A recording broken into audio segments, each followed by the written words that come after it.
Do you know why only 1 in 10 of Napoleon's soldiers made it out of Russia alive? It wasn't just the cold, it was a catastrophic failure of leadership. The brutal Russian winter was a formidable enemy. With temperatures plummeting to lethal lows, soldiers froze where they stood, their bodies stiffening into ice-caked statues.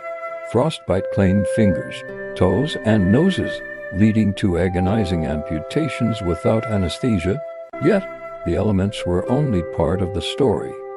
The real disaster was amplified by a series of disastrous decisions from the top. Napoleon, the master strategist, had severely underestimated his opponent.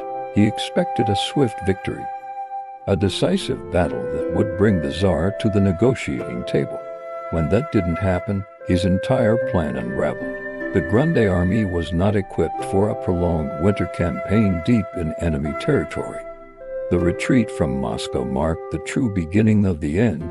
It was a chaotic, desperate flight, not an organized withdrawal. The supply lines, already stretched thin, completely collapsed. Starvation became as deadly as the cold. Men were reduced to eating their own horses, then the leather from their saddles, and in the darkest moments, each other.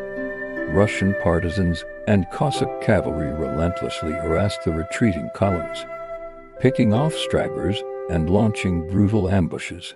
Discipline dissolved. The once mighty army became a shambling mob of desperate, half-dead men driven only by the instinct to survive.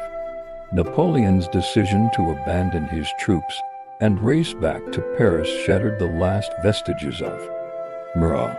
He left his men to their fate, a leaderless horde consumed by the vast, frozen wasteland.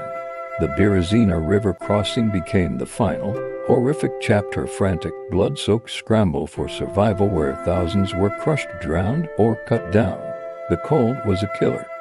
But it was Napoleon's hubris and strategic blunders that turned a difficult retreat into one of history's greatest military catastrophes.